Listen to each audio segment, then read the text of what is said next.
There is a reason your spirit feels uneasy around certain people. There is a reason your peace disappears the moment they enter the room. And there is a reason God keeps showing you patterns, but you keep calling it coincidence. This is not paranoia, it's a divine alert. Today, I'm going to give you 7 signs that God is warning you about a hidden enemy in your circle, not to make you fear people, but to help you protect your purpose. God never allows betrayal to come into your life without first whispering a warning to your spirit. But too often, we silence the alarm because the enemy wears a familiar face. This message is not about fear, it's about clarity. It's about separating the voices around you so you can walk confidently in the direction of your calling. They applaud publicly, but attack privately. They applaud publicly, but attack privately. This is one of the most dangerous kinds of hidden enemies in your life. These are the ones who smile the widest when the crowd is watching, but throw the sharpest words when no one's listening. They post your achievements with emojis and confetti, but in private conversations, they dilute your name and your worth. You know these people. You felt it. Their support feels loud, but their energy feels off. It's not the applause that's the problem. It's the motive behind it. In life, not everyone who claps for you is truly happy for you. Some clap because they want access. Some clap because they want proximity, and some clap because staying close to you gives them a front row seat to monitor your next move. That way, when they sabotage you, they'll already know where the foundation is weakest. These people are not always evil in appearance. They are masters of performance. They wear the mask of loyalty, but inside, they are threatened by your growth. They'll show up for your celebrations, but they'll disappear during your suffering. They want to be seen beside you, not because they believe in you, but because they believe in what being next to you can do for them. Think about it. You got the promotion and they smiled, but later you heard what they said. I mean, they only got it because they knew someone, or let's see how long they last. You launched the business and they shared your post, but in the background, they whispered, I give it 6 months before they fail. That is not love. That is not support. That is not friendship. That is camouflaged opposition. And the most dangerous enemies are not the ones outside your camp. They are the ones who blend into your inner circle. They disguise their insecurity as advice. They frame jealousy as concern. And every time you move forward, they find a way to remind you of your past. Why? Because your progress exposes their stagnation. You're growing and they're not. And instead of learning from you, they resent you. They cheer when you talk about ideas, but they vanish when it's time to execute. They want your light to shine, but not brighter than theirs. In real life, you'll see it in the way they shift when you win. You'll feel the pause in their tone, the forced smile, the delayed response. You'll notice how they always bring up their own accomplishments right after you share yours. You'll feel the tension rise when others compliment you in their presence. This is not by accident. It's a subconscious resistance to your elevation. You're not just climbing, you're reminding them of the steps they refuse to take. Let me make it plain. If someone needs a crowd to validate their friendship with you, they were never your friend to begin with. If they only speak highly of you in public but cannot defend you in rooms you're not in, they are not safe. Real supporters speak your name with honor even when you're not in the room. Hidden enemies applaud you in the light and mock you in the dark. And here's the twist. Sometimes the betrayal doesn't come in the form of loud insults. Sometimes it's subtle. It's the little digs, the sarcastic jokes, the backhanded compliments. You're doing well for someone like you. I mean, I didn't expect you to pull that off. These comments may come wrapped in laughter, but they are laced with venom. Every joke carries a seed of truth. And if you don't wake up to the tone beneath the words, you'll find yourself slowly doubting your worth because someone you trust is cutting you with smiles. Don't ignore the patterns. You've seen it before. You shared an idea with them, and days later, they copied it, rebranded it, and acted like it was their own. You confided in them during a low season, and suddenly, your struggle became gossip fuel. You thought you had a confidant, but what you had was a reporter taking notes for their next conversation. That's not friendship. That's infiltration. You see, hidden enemies don't break in. They blend in. They come as your prayer partner, your co-worker, your longtime buddy, sometimes even your family member. And God will allow certain moments to strip the mask off. He will reveal their heart through their reaction. Watch how people respond when you're celebrated. Watch their energy when others favor you. Jealousy has a scent, and discernment can smell it from miles away. God's warning doesn't always come through lightning bolts or dreams. Sometimes it comes through discomfort. You feel it in your chest. You start sensing something isn't right. Their words don't match their tone. Their actions don't match their intent. And deep down, you know, something is off. That's not paranoia. That's protection. That's God whispering, watch that one. You've been there. You shared a vision, and their silence was louder than any shout. You needed encouragement, and they gave critique. You were vulnerable, and they weaponized it. But still, you kept them close because the betrayal didn't feel big enough to cut them off. Let me tell you something. It doesn't have to be a fire to be toxic. Sometimes the smoke is enough. If someone constantly causes inner confusion, drains your energy, and makes you second guess your purpose, that's not a friend. That's a silent threat. This is your wake up call. Don't ignore what you've seen. Don't excuse what you felt. Stop calling it overthinking when it's really divine intuition. God doesn't reveal to embarrass them. He reveals to protect you. Your spirit feels drained around them. You don't always need a reason. Sometimes the most accurate signal that someone is not for you is the way your spirit feels after being around them. You walk into the room feeling hopeful, energized, full of vision. But after just a few minutes with them, your shoulders are heavy, your thoughts are scattered, and your confidence is cracked. That's not a coincidence. That's not mood swings. That's spiritual leakage. And if you don't recognize it, you'll confuse being nice with being available to destruction. There are people whose very presence is a drain to your spirit, not because you're weak, but because they carry an atmosphere of discouragement. They don't lift you, they subtly lower you. Their words don't sharpen you, they fog you. They may not insult you outright, but every conversation feels like sandpaper to your soul. You try to express a new idea, and they look at you like you're foolish. You share your excitement, and they counter with all the reasons it won't work. You're just trying to grow, and they're handing you invisible bricks of doubt every time you meet. That's not love. That's not correction. That's resistance. There are two kinds of people, those who fill you and those who drain you. Some people walk in and you feel lighter, your thoughts get clearer, your dreams feel closer. Others walk in and it feels like the air got heavier. You can't explain it, but something about them exhausts you.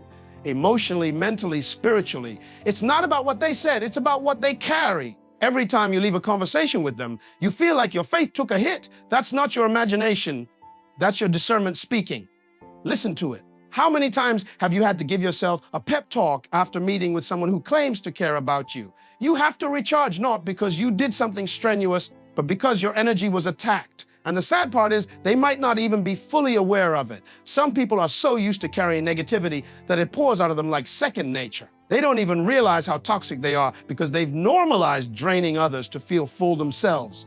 They feed off your passion because they lost theirs. They challenge your vision not to help you refine it, but because they no longer believe in dreaming. And your light becomes offensive to someone who's decided to live in the dark. In your day-to-day life, this shows up in subtle ways. You get a text from them and already feel tired before you even respond. You agree to meet them for lunch and then spend the rest of the day recovering from the weight of the conversation. You start editing your dreams down to digestible versions just so you won't intimidate them. You shrink, you dilute, you fold, and all for what? To maintain a relationship that's been draining you from the inside out. Let's call it what it is, spiritual warfare dressed as friendship. You are in a battle to protect your energy, your clarity, and your purpose, and you can't keep giving front row seats to people who don't even clap when you win. You can't keep sacrificing your peace for the sake of avoiding awkward conversations. Because while you're trying not to offend them, your destiny is being delayed, your confidence is being chipped away, your creativity is being stifled. And the worst part, you start thinking you're the problem. No, you're not too sensitive, you're not overreacting, you're not difficult, you are spiritually alert. And the moment you start trusting that voice within, that tug, that signal, that gentle discomfort, is the moment you begin to reclaim your strength. You're not crazy for noticing that someone's energy doesn't match their words. You're not judgmental for recognizing that every encounter leaves you worse off. You're not being mean when you protect your peace. You are being wise. Think of it like a phone battery. You wouldn't keep an app running that constantly drains your battery in the background, would you? Eventually, you'd uninstall it or turn off its permissions, not because you're angry at the app, but because you value your device's function. Your spirit is the same. If someone keeps running in the background of your life, draining your energy, slowing your purpose, and never pouring back into you, then you have every right to hit uninstall. You were not created to live on empty. You were not built to carry constant heaviness just to maintain connections that no longer serve your purpose. It's okay to outgrow people. It's okay to evolve past relationships that once fit. And it's more than okay to notice when your spirit feels drained and do something about it. Because every time you choose to ignore that signal, you pay for it, not with money, but with time, clarity, and momentum. So next time you leave someone's presence and you feel more confused than clear, more burdened than blessed, ask yourself, what am I really carrying from this relationship? Am I gaining strength or giving it all away? The answer will always be in how you feel after you walk away from them. Don't wait for someone to disrespect you out loud before you believe what your spirit already whispered in silence. They compete with you instead of celebrating you. They compete with you instead of celebrating you. And that's the red flag most people ignore because it hides itself in compliments and comparisons. This kind of hidden enemy doesn't show up with a sword, they show up with a smile. But behind that smile is a silent scoreboard where every blessing you receive becomes a personal loss for them. Every win you experience becomes their reason to silently strategize how they can one-up you, not support you. And what makes it even more dangerous is that they dress it up like friendship. It's the co-worker who pretends to be happy for your promotion but immediately starts gossiping about how you didn't really earn it. It's the friend who congratulates you on your new house, but 2 minutes later starts boasting about how theirs is bigger, newer, or in a better neighborhood. It's the family member who shows up to your graduation or event, but spends the whole time reminding people about what they did years ago. These people aren't clapping for you, they're calculating. You're not inspiring them, you're intimidating them. And instead of learning from your growth, they try to compete with it. You have to be very careful with people who cannot celebrate you without inserting themselves into the conversation. You're not talking about them, but somehow they find a way to make your moment about them. That's not humility. That's hidden jealousy trying to breathe through self-promotion. They don't care about your success. They care about how your success makes them feel.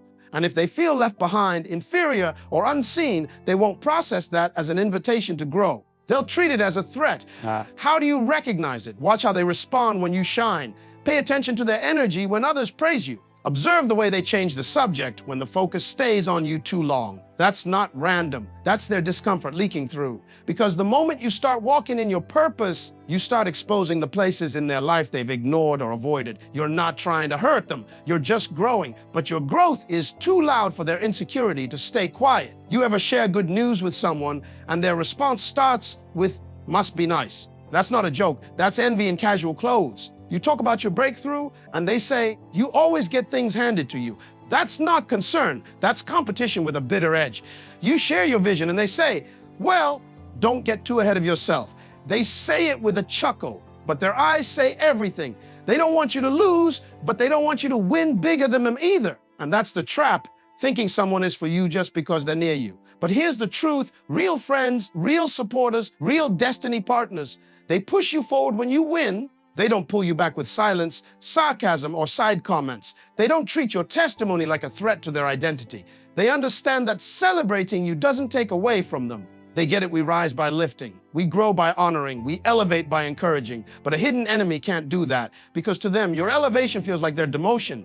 And instead of clapping, they start calculating ways to remind you that you're not all that. It's like running a race. You're focused on your lane, but the person beside you keeps looking over, checking your pace, trying to match your stride. Eventually, they stop running their own race and start obsessing over yours. That's not a competitor. That's a distractor. And if you're not careful, you'll start slowing down just to make them comfortable. You'll start dimming your light just to keep their ego intact. You'll start second guessing your blessing just because someone else didn't get theirs yet. That's not loyalty. That's self-betrayal in the name of peace.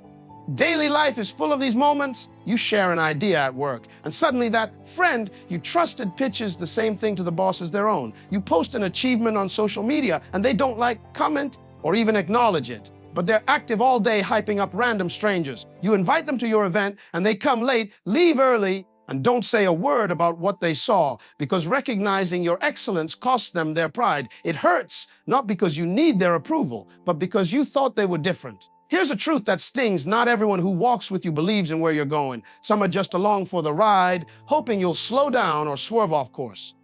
Others are watching you rise, not with love, but with envy they haven't confessed. And still others want what you have, but aren't willing to become who you became to get it. So instead of doing the inner work, they take cheap shots at your outer world. That's competition, not companionship. Stop shrinking just to make insecure people feel tall. Stop apologizing for your blessings because someone else hasn't received theirs. Stop delaying your journey to make sure no one feels left behind. If they loved you, they'd run with you. If they respected you, they'd celebrate you. If they were truly for you, they wouldn't be trying to beat you. You're not here to compete. You're here to fulfill your assignment. You're not in a popularity contest, you're in a purpose pursuit. And anyone who turns your progress into a problem has already exposed their position in your life. They pretend to support you, but undermine you subtly. They pretend to support you, but undermine you subtly. And this is one of the most dangerous kinds of hidden enemies, because they don't attack you openly. They wear the mask of encouragement, but behind that mask is a heart that quietly resents your growth. They'll be the first to like your post, but the last to genuinely celebrate you in private. They'll smile at your wins in public, but in the privacy of their thoughts, they're hoping you trip up. This isn't the enemy that roars. This is the one that whispers, the one that works in the shadows, the one that stabs with silence and hides the blade behind a compliment. You'll hear it in their tone. I'm so happy for you. I guess you're really lucky. That's not support. That's shade dressed in sophistication. You'll feel it when you share your plans. They'll say, him interesting, then immediately point out everything that could go wrong. They wrap it up with, I'm just being realistic. But in truth, they're being resistant to your faith. These are the people who act like they're building with you, but they're actually digging holes around your foundation, hoping you collapse just enough to need their help again. Sometimes you'll notice it in conversation. You talk about a big move you're planning, maybe starting a new business, going back to school, moving to a new city, and instead of encouragement, you get passive, aggressive comments. Well, not everyone can afford to do that, I would do it too if I didn't have responsibilities. They're not encouraging you, they're low-key competing with you, trying to justify why they aren't where you are. And instead of growing, they tear down. And the hardest part, these people often come disguised as those closest to you. They're in your circle, not your corner. They speak your language, but not your vision. They don't challenge you to be better. They challenge your right to be bold. They don't say it outright, but you can feel it. The energy doesn't lie. You walk away from conversations more confused than clear, more drained than driven. That's not accidental. That's the slow poison of subtle sabotage. And if you don't recognize it early, you'll start questioning your own brilliance just to make them comfortable. Have you ever shared a dream with someone and noticed their face freeze? Just for a second. That delay before they respond. It's like they're calculating how to respond without revealing their true emotion. That's not support. That's jealousy in pause mode. They don't want to seem bitter, so they force a smile and say, that's great for you. But the words feel thin, like they're barely holding up the weight of their real feelings. And you catch yourself shrinking a little, dialing back your excitement, minimizing your achievement just so they don't feel threatened. That's not friendship. That's emotional blackmail. In daily life, this looks like a friend who keeps tabs on your wins, but rarely brings up their own. Not because they don't have them, but because your wins make them feel like they're losing. It looks like a colleague who accidentally forgets to include you in important meetings or leaves your name off the credit list only to apologize after the fact. It looks like someone who says, I've got your back, but when it's time to defend you in a room you're not in, they stay silent. That's not loyalty. That's a liability waiting to manifest. There are people who will pretend to clap for you, but secretly hope the applause dies down quickly. They'll show up for the photo, not the process. They'll be present in your good moments, but absent when you need real encouragement. They're not cheering, they're checking to see if your growth outpaces theirs, checking to see if your shine dims their shadow, checking to see if you're becoming someone they can no longer control or predict. And here's the dangerous part. These kinds of people are often so good at pretending that you start to feel guilty for doubting them. You gaslight yourself. You think, maybe I'm just being too sensitive. Maybe I'm imagining things. But deep down, your spirit knows, because every time you tell them good news, you feel like you have to defend it. You feel like you have to explain your blessing just to make them feel okay. That's not love. That's manipulation in a soft voice. You weren't created to apologize for your elevation. You weren't designed to hide your growth just to protect someone else's ego. Your light isn't a threat. It's a signal that you're moving in purpose, that you're walking in vision. But not everyone can handle that light. Some people need you to dim so they can shine. And when they can't compete with your energy, they'll try to distort your image. Not with harsh words, but with subtle disapproval, fake praise, or strategic silence. They'll undermine your decisions by planting seeds of doubt that sound like wisdom. Are you sure that's the right time? I wouldn't rush it if I were you.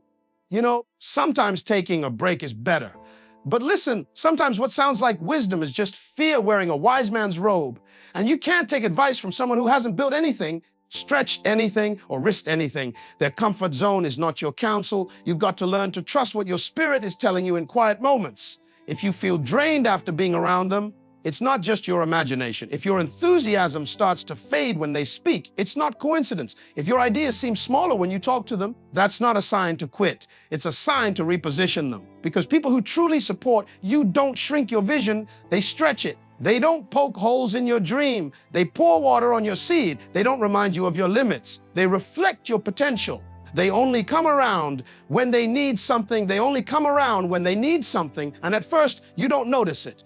Because when people you care about reach out, you assume it's love. You assume it's connection. But time reveals patterns. And the pattern with these kinds of people is always the same. Their presence is always tied to their problems. They go silent when you're in need, but suddenly appear when they need a favor. It's not that they miss you, it's that they miss the benefit of having access to you.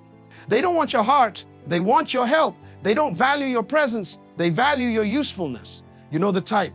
When everything is going well for you, they're nowhere to be found. No call, no message. No, how are you holding up when life knocks you down? But let them hit a wall, let them need a ride, money, support, or a shoulder to cry on, and they appear out of thin air like they've been part of your journey all along. They don't come to pour into you, they come to draw from you. And the moment you're dry, they disappear again, off to find their next source of supply. It's the friend who doesn't check in for months, but the moment their car breaks down, your phone rings. It's the cousin who didn't congratulate you when you landed that job, but now that they're unemployed, they suddenly want to catch up. It's the old flame who never appreciated you, but now that they're lonely, they start texting like nothing ever happened. These people aren't here for you. They're here for what they think they can get from you.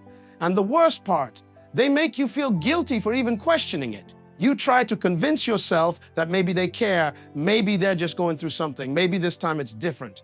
But deep down, you already know, because relationships built on convenience are never mutual. And the moment you say no, the moment you create boundaries, the mask drops. Suddenly you're the selfish one. Suddenly you've changed. But the truth is, the only thing that changes your awareness. You stop being blind to the one-sided nature of the relationship. You woke up. Think about the times you've been there for people. Late nights answering their calls, canceling your plans to show up when they were in crisis, lending money you didn't really have, offering encouragement when you were running on empty yourself. You did it because your heart is genuine. You don't help people with strings attached. But that kind of heart gets taken for granted by those who are only loyal to their needs. They're not loyal to you. They're loyal to their need of you. And once that need is met, they vanish like smoke. That's why some of the loneliest moments come after you've helped the most, because they came for your light, not your life.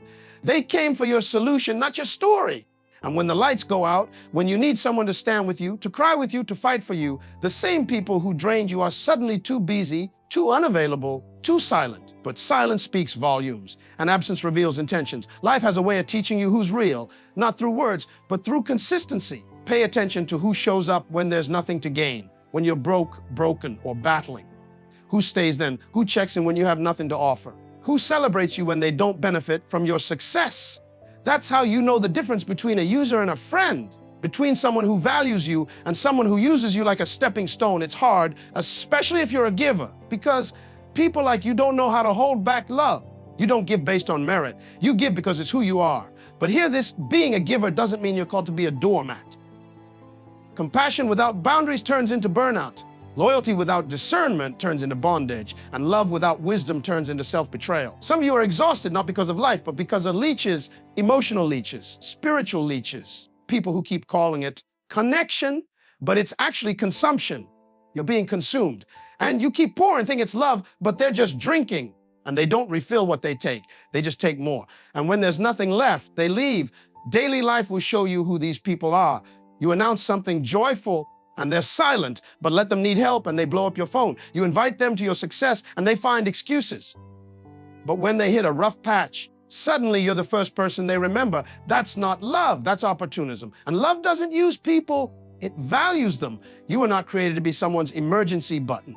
You are not just a lifeboat for people who refuse to swim when it was their turn. You are not an option that people get to choose when they're desperate and discard when they're fine. Your time, your energy, your presence, all of it is valuable.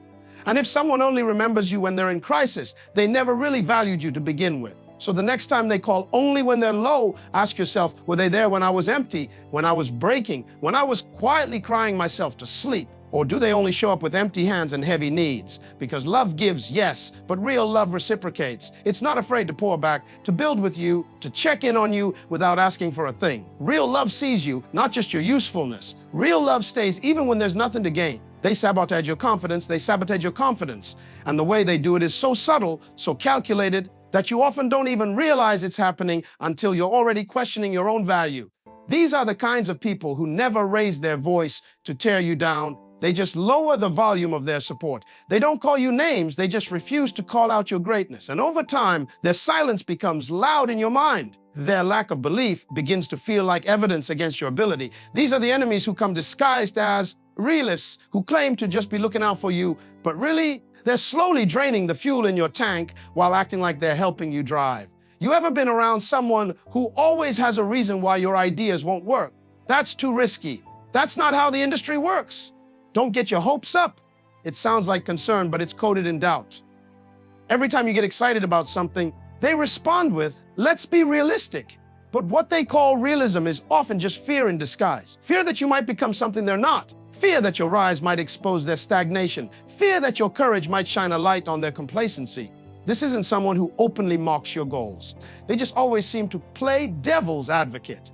They remind you of your limitations more than your potential. They're quick to mention the last time you failed, but slow to acknowledge how far you've come. And if you listen to that too long, something dangerous happens. You start internalizing it. You begin to doubt the very thing you once believed with all your heart. That's how confidence dies, not through assault, but through erosion. Bit by bit, doubt by doubt. They make you feel like you're too ambitious, like dreaming big is a flaw, like wanting more out of life is some kind of betrayal. They say things like, why can't you just be content? Or you're always chasing something, and suddenly you feel guilty for evolving. But understand this, people who have settled will always see your growth as rebellion. You're not doing too much, they're just doing too little. This shows up in daily life in ways that don't seem harmful on the surface. You tell your friend you're thinking about starting your own business, and instead of encouragement, they start listing statistics about failure rates. You mention going back to school, and they say, at your age, you talk about healing, about therapy, about becoming a better version of yourself, and they say, you've changed. But isn't that the point? You're supposed to change. You're supposed to grow. But they don't want change. Because if you change, they might have to change too. And not everyone is ready for that kind of accountability. Sometimes the sabotage comes through humor. They'll joke about your goals in front of others. Oh, look at Mr. Motivated over here. Or she's going to be a millionaire by next week. Everyone laughs, including you, because you don't want to make it awkward. But deep inside, something stings because you know they weren't just joking. That was sarcasm dressed as humor. That was mockery with a smile. And you carry that weight with you, wondering if maybe your dreams really are too big. But they're not. The room is just too small for your vision. Other times, they sabotage your confidence by comparing you to others. Look how well she's doing. You should be more like her. Or, he already has that degree. What have you been doing with your time? Comparison is one of the enemy's sharpest tools. And when someone close to you uses it to measure your worth, it slowly starts to deform how you see yourself. You stop celebrating progress and start obsessing over pace. You forget that you're on your own timeline, your own path, your own purpose. And all of a sudden, you're running a race you were never meant to enter. The worst part, sometimes you trust these people the most, a parent, a spouse, a mentor. And because you respect them, you let their words dig deeper. But respect should never silence your spirit. If someone's opinion is shrinking your belief in yourself, you need to re-evaluate the access they have to your mind. Because anyone who repeatedly makes you question your value is not protecting you, they're projecting on you. Confidence isn't arrogance, it's agreement with your potential. And anyone who tries to rob you of that agreement is working against your destiny. These people might not even be aware of the damage they're causing, but that doesn't mean you have to tolerate it. Just because they love you doesn't mean they're healthy for you. Just because they've known you for years doesn't mean they know what you're capable of now. You were not created to live a life of constant self-doubt. You were not designed to question every move you make based on someone else's comfort level. You are not meant to dim your light because others have chosen to stay in the dark. Your confidence is not the problem, it's the threat. Because once you start believing in yourself again, you become unstoppable. Once you stop waiting for approval, you start operating in authority. Once you stop second guessing and start owning your calling, the same people who once doubted you will have no choice but to watch you lead. Confidence doesn't come from people agreeing with you. It comes from you deciding that their agreement is not required. It comes from realizing that God wouldn't give you a vision if you weren't equipped to fulfill it. It comes from letting go of those subtle voices that sound wise but feel wrong. Because when someone is truly for you, they will speak life into your goals. Even when they don't fully understand them, they'll cheer for you, not because it benefits them, but because it blesses them to see you walking in purpose. And if they're not doing that, then their silence speaks louder than their smile. They try to isolate you from purposeful people. They try to isolate you from purposeful people, not by dragging you away physically, but by planting quiet seeds of division. They'll say things like, I don't trust her, or he's not really who you think he is. When speaking about someone who's been pushing you toward your calling, they make you doubt the ones who are truly for you. And at first, it feels like concern. It feels like they're trying to protect you. But over time, you realize their goal isn't to protect you. It's to possess you. They want control over your circle because whoever controls your circle controls your growth. Have you noticed how certain people in your life suddenly become distant when you start surrounding yourself with others who speak life, who challenge your thinking, who encourage your elevation? They feel threatened not by those people, but by what you're becoming when you're with them. When you start sitting with visionaries, you stop settling for mediocrity. When you connect with people who challenge you to grow, you begin to shed the habits that kept you small. And the ones who don't want you to outgrow them, they feel it, they see it. And instead of growing with you, they try to isolate you. You'll hear things like, "You've changed since you started hanging with them," or "I like the old you better." But what they're really saying is, "I miss the version of you I could manipulate, the version of you that didn't believe, the version that was uncertain, the version that didn't have powerful voices around you pouring into your purpose." Because once you start getting around people who know where they're going, it forces everyone around you to look in the mirror. And not everyone is ready to face what they see. They isolate you by discrediting the voices that build you. You really listen to her that much? You're always quoting him now. They belittle the very people who are watering your potential. Why? Because they know those connections are pulling you out of the cage they kept you in. The mental cage, the emotional cage, the spiritual cage. Purposeful people don't just inspire you, they activate you. And the moment you become activated, you become harder to control. It's the friend who used to love talking to you, but now avoids you because you stopped gossiping and started growing. It's the partner who used to cheer you on until you started dreaming bigger than they could handle. It's the sibling who once shared your pain, but now resents your healing. You start to realize they were only comfortable when you were stuck. And now that you're moving, they feel left behind. So what do? They try to pull you back, not by force, but by fragmentation. They start picking the people who are helping you fly. You see, isolation is one of the oldest tricks in the book, because when you're isolated, you're easier to influence. When you're alone, you're more vulnerable to self-doubt, fear, and manipulation. But when you're surrounded by people who speak truth into you, who remind you of who you are when life tries to make you forget, you become dangerous. You become focused. You become unshakable. And people who can't control that kind of strength will try to cut it off at the source. This shows up in daily life in small, toxic ways. You mention a mentor you admire, and they raise their eyebrows like something's wrong. You share something powerful you learned in a conversation with a purpose-driven friend, and they go silent, change the subject, or criticize. You talk about joining a mastermind group or a leadership network or a church that's helping you grow, and they suddenly become concerned.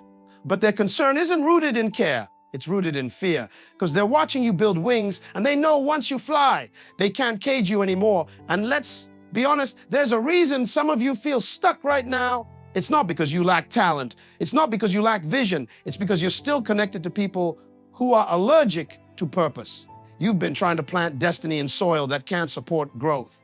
And the moment you found new soil, a new group, a new circle, a new tribe, they started acting like you're the problem. But you're not the problem. Your purpose is just too loud for their comfort zone. You can't soar with eagles while entertaining snakes. And the hard truth is, some snakes don't hiss. They whisper doubt, they whisper division, they whisper suspicion. But God didn't connect you with purposeful people for you to be talked out of your assignment. You didn't come this far just to let someone insecure about your growth sabotage your access to destiny, accelerating relationships. Those divine connections weren't accidental. They were strategic. And anyone trying to pull you away from them is pulling you away from alignment. You've got to protect your circle like your future depends on it, because it does. Every purpose-filled person in your life is a mirror reflecting what's possible for you. They remind you of what you're capable of. They hold you accountable to your potential.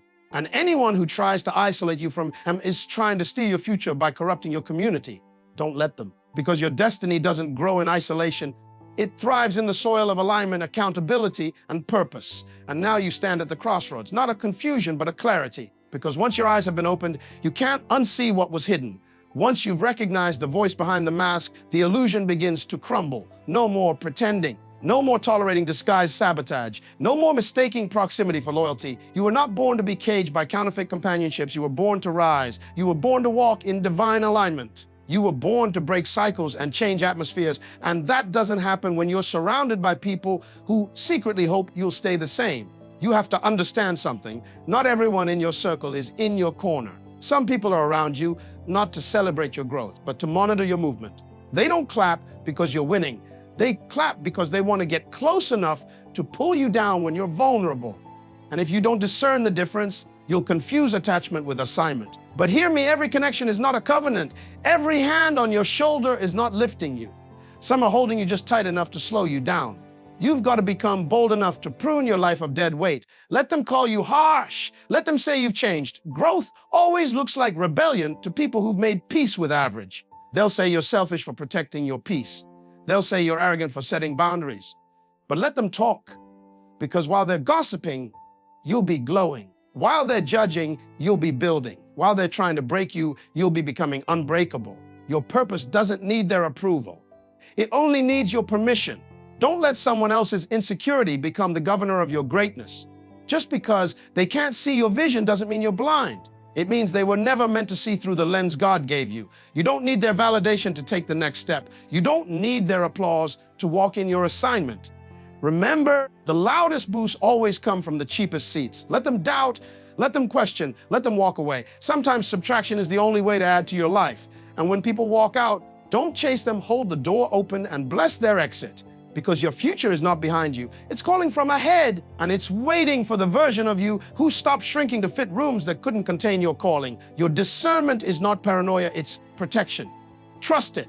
You're not being dramatic when you feel off around certain people. You're not overreacting when your spirit feels heavy after certain conversations. That's not mood, that's wisdom. Your energy recognizes what your mind hasn't caught up to yet. Pay attention. God didn't give you eyes just to see the world. He gave you insight to navigate it.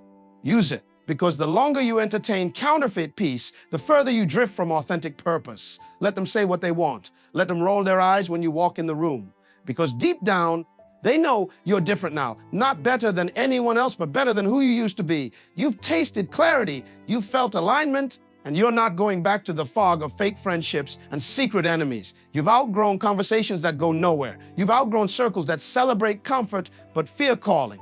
You've outgrown the need to explain your fire to people who only know how to hold water. This is the season where you stop apologizing for your evolution, where you stop begging people to stay who were only meant to pass through, where you stop looking for loyalty in people who can't even be honest with themselves. This is the moment you realize your future is too expensive to be paid for in people-pleasing. And if it costs your peace, it's too expensive anyway. So walk boldly, love freely, trust wisely. And if you've got to walk alone for a while, do it with your head high, because the right people won't just tolerate your light, they'll ignite it. The right ones won't compete with your purpose, they'll protect it. And when you find that kind of circle, you'll understand why God had to expose the hidden enemy. It wasn't to break you, it was to build you, because everything that left was never necessary for what's coming. And everything that's coming won't be delayed by what left. Your best days aren't behind you. They're standing just ahead, waiting for the version of you who finally knows your worth.